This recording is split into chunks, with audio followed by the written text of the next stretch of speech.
We are back for another episode of the First Down Podcast, and today we will be discussing my waiver radar for Week 4.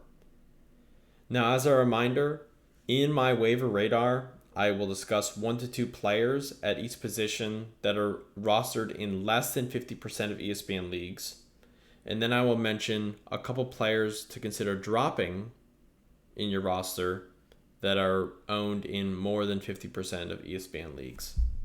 So let's get right into it. At quarterback, I have 2 options. The first, and I think the best option out there, is Kirk Cousins. Cousins is only rostered in 32.5% of ESPN leagues. He's averaged 24.1 fantasy points over the first 3 weeks. If you saw my episode last week, he was also, I also talked about Cousins, and he was on my waiver radar to add to your roster last week. He's 5th among all fantasy quarterbacks right now. Definitely a must-add at the quarterback position.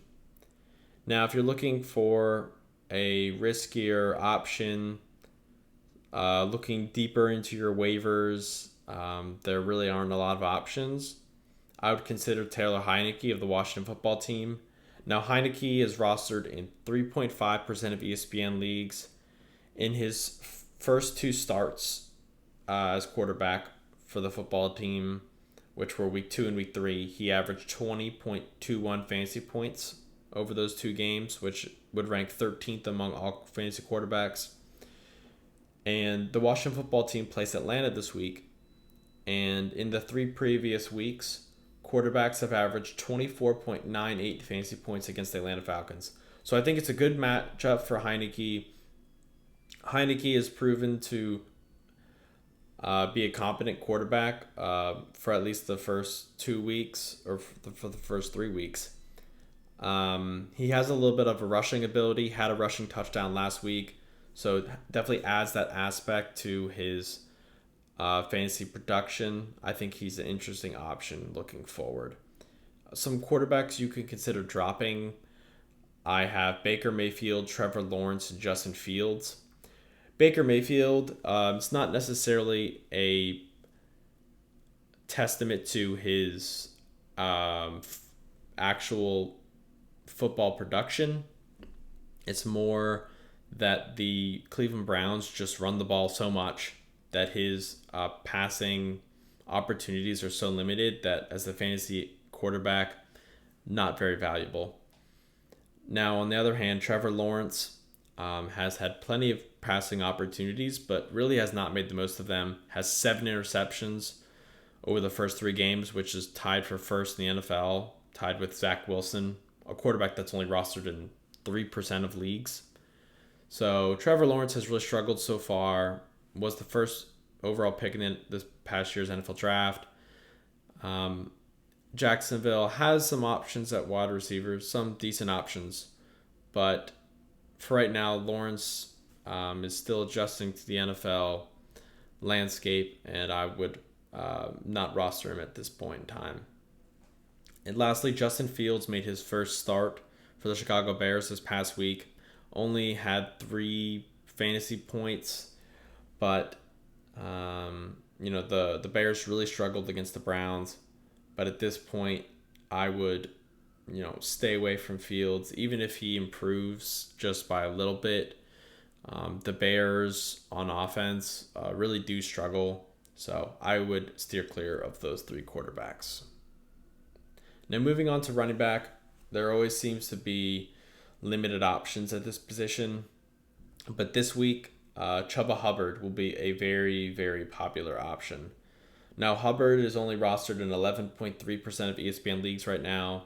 He had 7.9 fantasy points last game for Carolina in relief of Christian McCaffrey, also known as CMC, who had a hamstring injury on the Thursday night game that they had.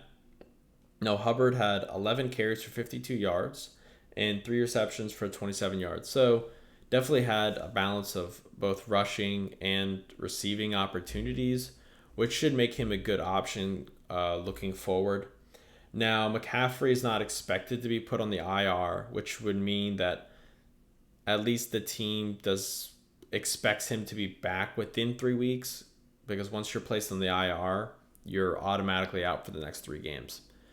So there's that. But then they also are saying that he's projected to miss a few weeks, quote unquote. So I would say at least Hubbard will start for the next 2 games.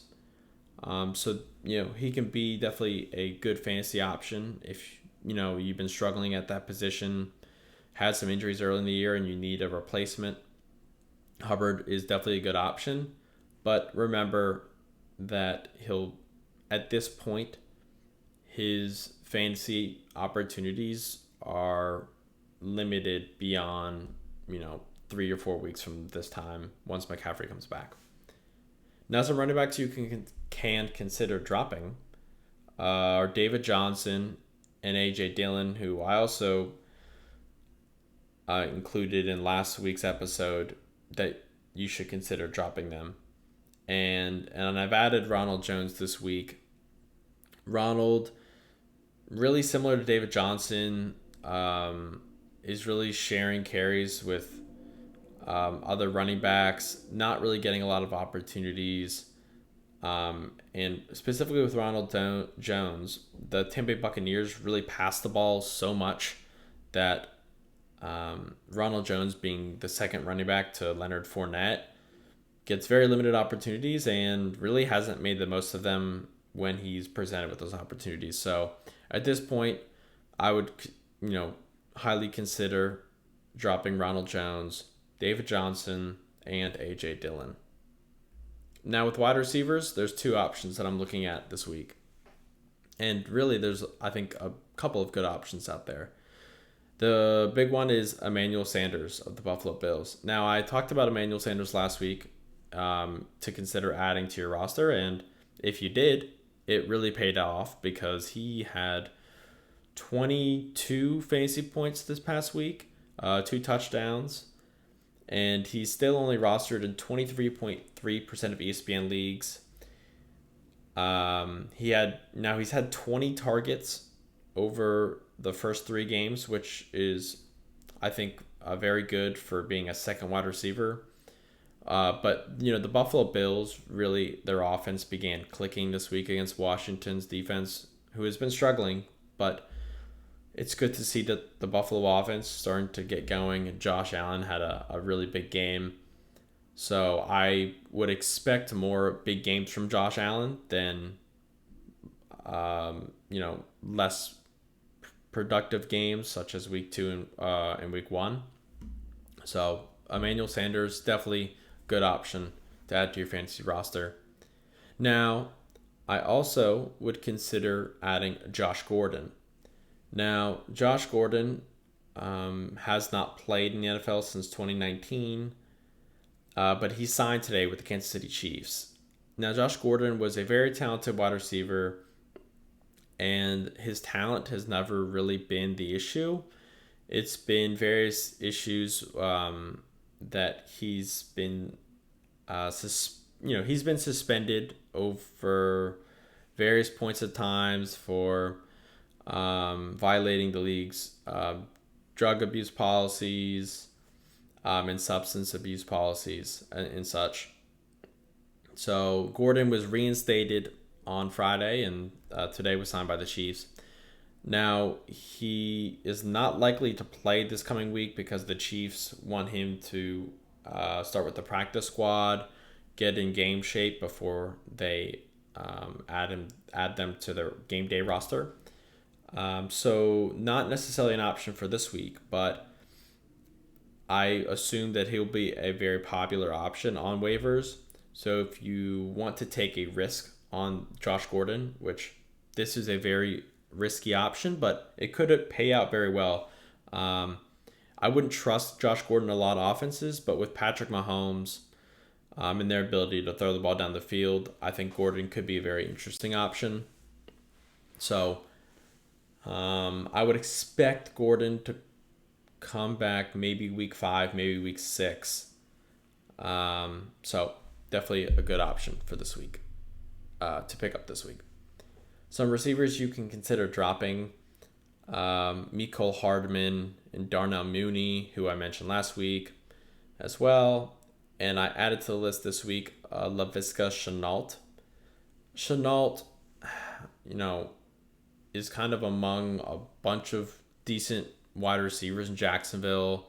You know, they have DJ Chark, Marvin Jones, and some other weapons as well. So he's really just sharing with a collective group. And Trevor Lawrence has sort of struggled, as I stated before. And though he's scoring some touchdowns, you are at this point only hoping that Shenault falls into the end zone. Other than that, he's only getting a mere 3-4 targets a game. So I would stay away from Shenault. And if you own him, I would consider dropping Shenault along with Hardman and Mooney. Now with tight end, similar running back, as I have stated, it's slim pickings every week at the tight end position. But one guy that I really do like this week is Tyler Conklin. Now, Conklin is only rostered right now in 2.6% of ESPN leagues, but I expect that to spike come Wednesday. He's had 16 targets this season. He had 13. He had a big game yesterday, 13 fantasy points.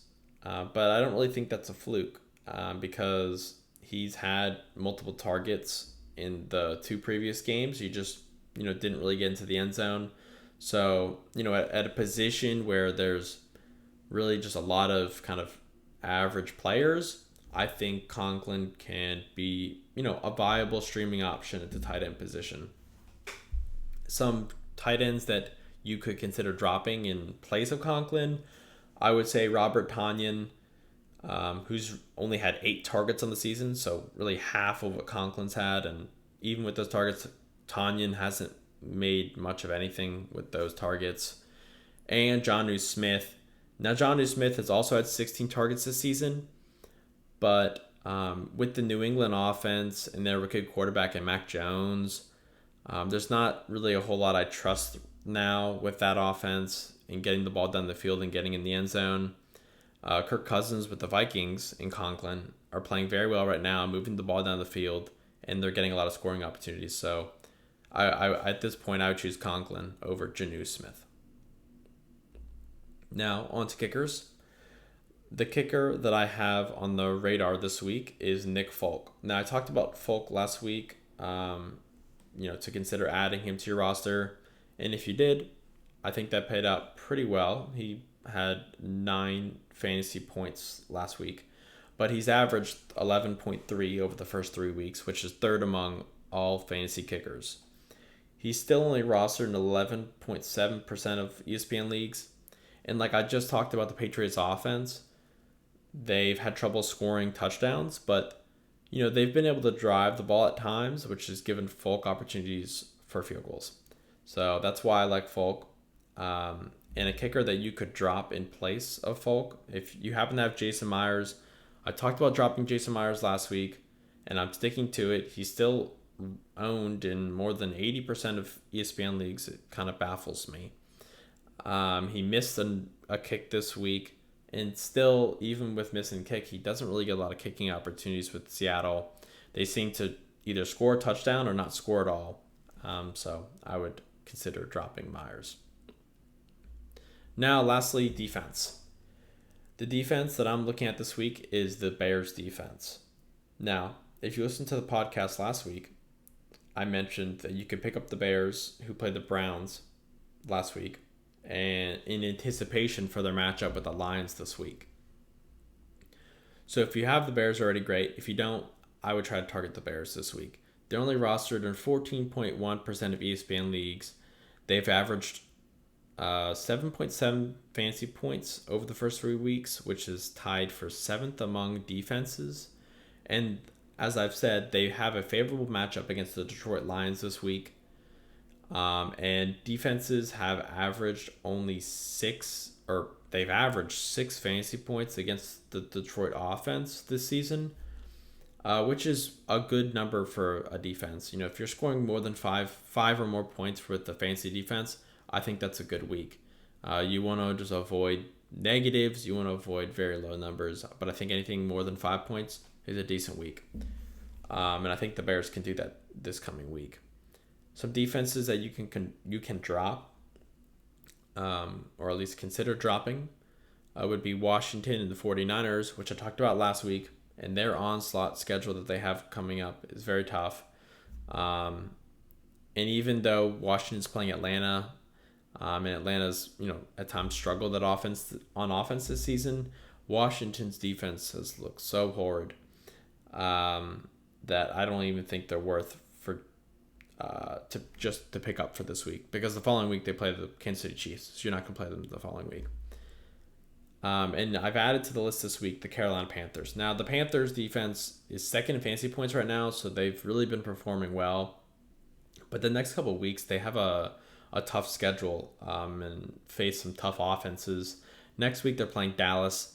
Dallas and Dak Prescott been scoring a lot of points, so I don't really want to play Panthers that week.